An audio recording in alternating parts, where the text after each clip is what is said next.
One of the biggest misconceptions about PT's role in rehab is, with concussions specifically, is that we don't treat concussions at all. I would say most doctors out there probably don't know. General practice doctors, pediatricians don't know that PTs can actually treat concussion and are very effective at treating some of the more mild concussions that have a protracted recovery time.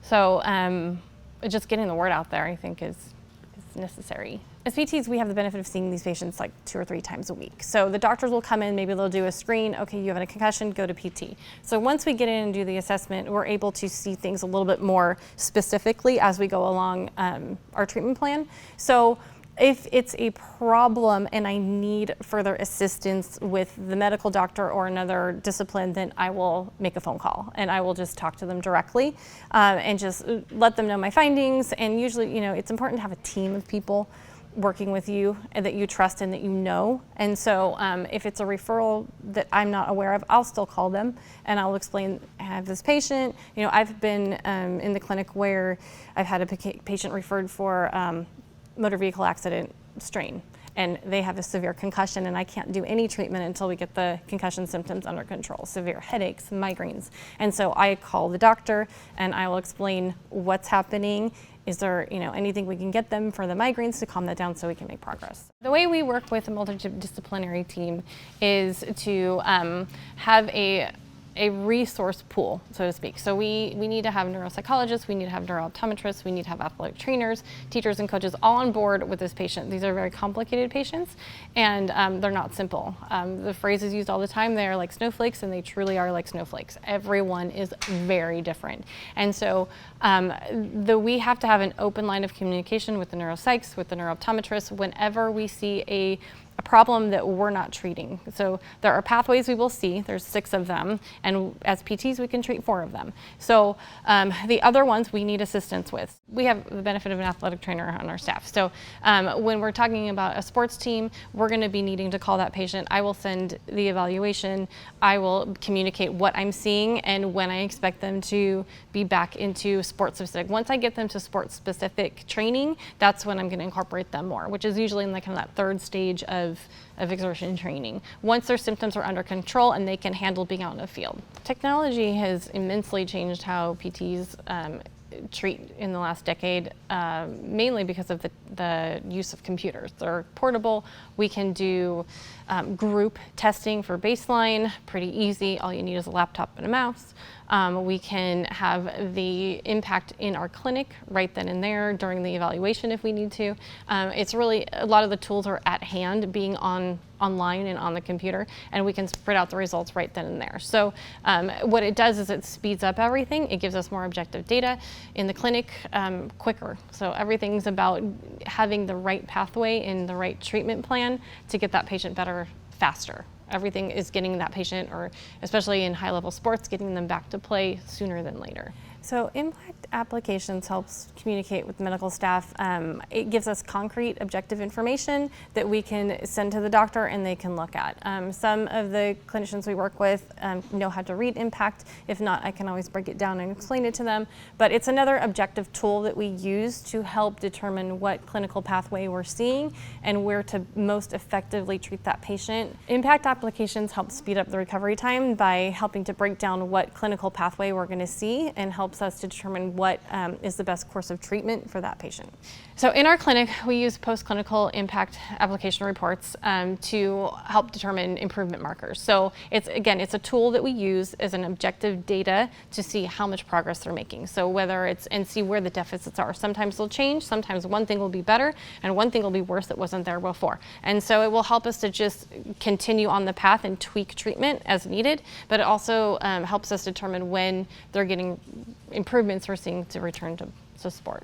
So we use ImPACT application results to help determine which pathway we're seeing. So we will typically see 6 clinical pathways once we have a concussion. So ImPACT helps us to really break down reaction time, visual memory, speed, and that can help us put in more specific plan of care, whether it's an oculomotor or vestibular problem. It will help us hone in on what those are. So if it's a reaction time, I'm going to have them doing more reaction-based exercises with their visual training. So what it's going to do ultimately is it's going to help them get better faster by knowing the intricacies of what part of the oculomotor and what part of the vestibular system is affected. With a concussion, there's certain pathways we'll see. So some of the prediction models we'll see, we'll call them trajectories, are oculomotor dysfunction, vestibular, cervical, migraines, anxiety, mood, and cognitive disorders. So as PTs, we can treat 4 of the 6. Primarily, we'll treat mild ocular dysfunction, vestibular. We'll play a role in the cervical, more of an orthopedic involvement, and then also somewhat with the migraines. But we have to work with a team of people, as emphasized, to effectively treat these patients. They're very complicated, they are snowflakes, and they are not all the same. Almost every concussion patient is going to have some sort of oculomotor for the most part. That's going to be one of the trajectories you'll see. Often we'll see a primary, and part of our job as a PT is picking out the primary trajectory and then discerning what are subsets of that. And so if it's oculomotor, they're most likely going to have somewhat of a vestibular problem also. If it's or a cervicogenic or a migraine involvement. And so that's where we play a role with the other disciplines to have all these people treating the same patient at the same time. More common clinical pathways that we see are oculomotor and vestibular. Those are going to be primary to some degree. And then the other ones tend to be a subset depending on pre-existing conditions of the patients. Patients with learning disorder, or any kind of anxiety mood disorder, they're going to be exacerbated with a concussion. So that's when we need more involvement with others. So neck injuries are common with a concussion. They will fit into a rehab plan. Just like any other neck orthopedic condition would, we'll develop a plan of care based on range of motion. A strain typically is what we'll see with a concussion. So we'll incorporate that into the treatment plan. Usually once they get to a level of decreasing symptoms, will include the rehab, whether it's strengthening, stretching with vestibular or oculomotor exercises. So trying to gear it more into their sport-specific activities or even recreational activities. If, let's say, it's a car accident where they've had a bullet to the head and a strain, we'll incorporate the activities that they want to do, whether it's golf with eye movements along with some of their typical orthopedic stretching and strengthening exercises. So we work with the neuropsychologists when we see anxiety mood disorders that are interfering. Migraines also, they can help with manage the migraines with medication. Even further assessment of learning disabilities. They can help pull out what was existing there before and what is currently a concussion symptoms because they can overlap. We will then refer to neuro-optometrists when the oculomotor problems are severe. We will help use the help of the athletic trainers when we start to get that patient ready to return to non-contact sport. So that means communication with what is triggering their symptoms, what things we want them to work with as far as return to sports. So teachers, coaches, same thing. If it's a younger population, a lot of these patients are athletes and students. So having accommodations for school, having accommodations as they return back into practice. So those are a lot of the ways of how we're in a communication with a lot of different disciplines and people in their life.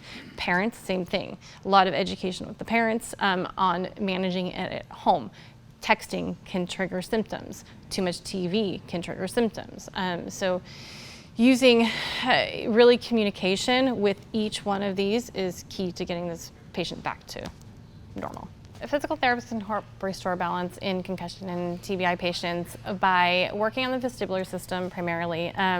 You'll see a lot of changes with head movements. We do a lot of training on uneven surfaces, incorporating those vestibular movements, which is head movements side to side, up and down, along with eye tracking. So it was one of those questions that was kind of like, because you're not going to see a concussion patient fall over in my clinic. You're not going to see them stumble. You might see it on the sideline. You're not going to see them stumble in the clinic. Once they get to me, they're going to be a little more stable. That's usually a sign of a central problem, which is going to be a much more serious problem. But so in the clinic, general balance activities is going to be more of the vestibular training as far as uneven surfaces, with a lot of head movement. So being sports specific again, whether it's a dancer, we'll put them on a Bosu ball and have them, do different dance maneuvers that they would do with head movements, focusing on objects. So those type of things. We use in the clinic, we use the VOMS as part of our evaluation. It gives us, it breaks down our oculomotor and vestibular symptoms a little bit more specifically. So it will pull out whether they have a problem tracking an object moving across the room, or if they have a problem jumping from side to side. It will break down where their pathway is a little bit more specific. So it's a really useful tool to help decide where you're going to start with treatment, and it usually gives me enough information where I can give them some little exercises to start with that are very specific. So it really just helps to break down the oculomotor and vestibular problems that we see early on in the concussion treatment plan. That's where we're going to want to start to see what reproduces their symptoms, and then start to manage it that way.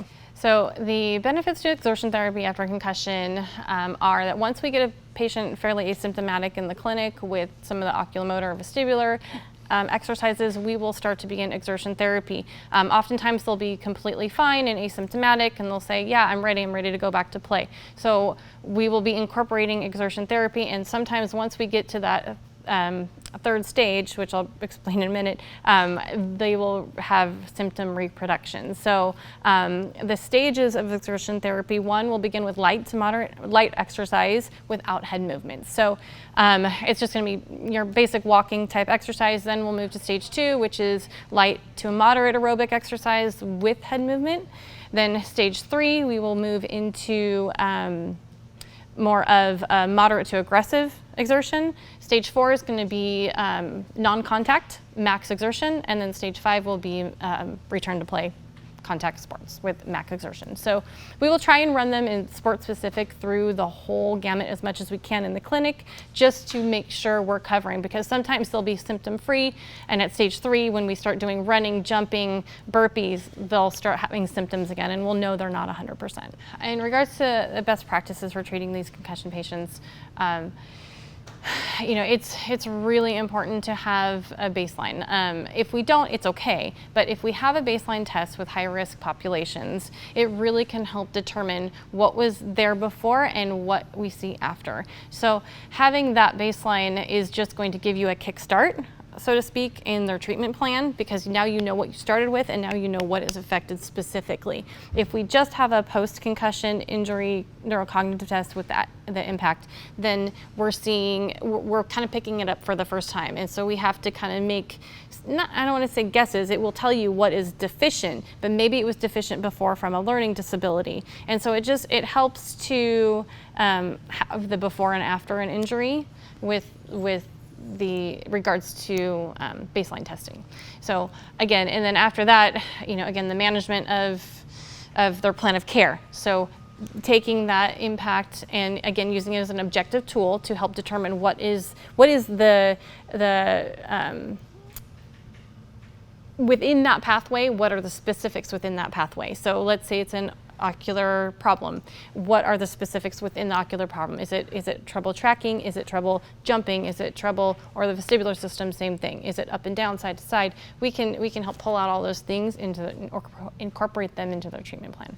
ITPT training was valuable for me because it gave me an overall view of how these pathways are treated and who treats what, when to refer where. I think, again, emphasizing the fact that we cannot do it alone. We need a group of people. So knowing where your scope is as a PT, what you can treat, and what's effective, and when you need to refer. So it gives a very good outline of who is doing what in that management process, and it clearly defines where your roles are and how you intermingle. The ITPT program has affected the way I practice by giving me a more comfort level with understanding where the scope is and how to work with a team of people to get these patients better. It's a very different realm for working with concussion patients than working with a general orthopedic population.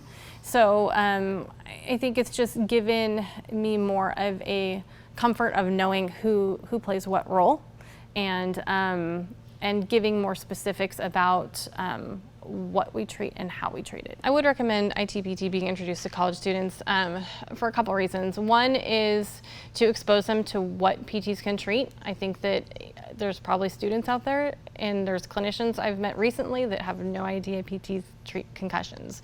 So to have them exposed to it and then have them have more of a specific outline of what is involved. I don't think it's for everyone. I think that you have to have a passion for it and be interested in it, because they're difficult patients to treat. And I think that having the student exposure will give you an earlier start on trying to decide a career path for yourself, and if this is something for you.